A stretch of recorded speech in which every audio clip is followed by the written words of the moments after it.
যে তাকে জামিন দিলে তার পলাতক হওয়ার সম্ভাবনা আছে।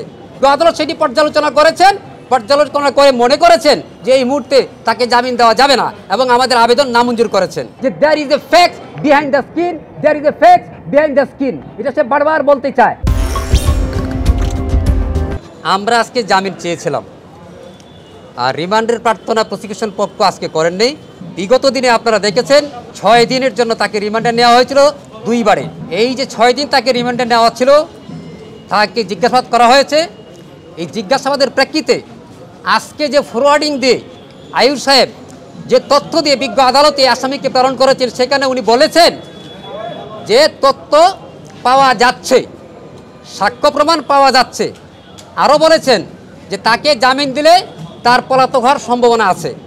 এই 2টা ওয়ার্ডকে আমরা এমফাসিস দিয়ে আদালতকে বোঝাতে সক্ষম হয়েছিলাম যে তার বিরুদ্ধে যে তথ্য প্রমাণ আছে এইগুলি এমন কোনো তথ্য প্রমাণ নাই, থাকলে সেগুলি চলে আসতো এবং সেগুলি বলতো। আর আমরা পলাতক হওয়ার মতো আসামি সে নয়, সে একজন বাংলাদেশের একজন প্রখ্যাত অভিনেত্রী, সে পলাতক হবে।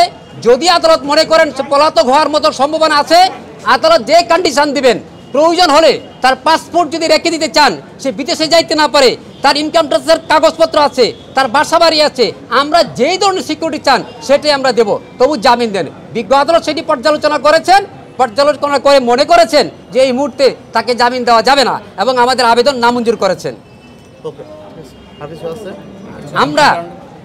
আমরা আরও বিজ্ঞ আদালতের কাছে বলেছিলাম যে এই যে এফআইআর যেটা হয়েছে, এই এফআইআরটা ত্রুটিপূর্ণ এবং এই এফআইআর করার জন্য যে র্যাব সদস্য যিনি ইনফরমেন্ট হিসেবে আসছেন, উনি যে অপারেশন করেছেন, সেই অপারেশনের পূর্ব পারমিশন যেটা দরকার সেটা ওনার ছিল না।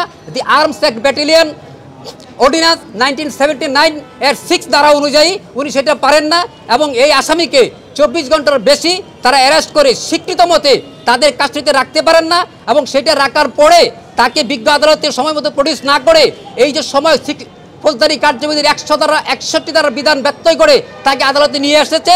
এটার পিছনে একটা কারণ ছিল, একটা রহস্য ছিল, যেটা আমার মক্কেল পরিমরি সেটা বিগত দিনে বলেছে এবং এখনো বলছে যে there is a fact behind the skin, there is a fact behind the skin, এটা সে বারবার বলতে চায়। এটা আমরা আদালতকে বোঝাতে সক্ষম হয়েছি, তবুও আদালত মনে করেছেন যে এই মুহূর্তে আমাদেরকে জামিন উনি দেবেন না এবং উনি নামঞ্জুর করেছেন। বিহাইন্ড দ্য স্কিনে কি আছে সেটা আপনারা বুঝতে পারতেছেন।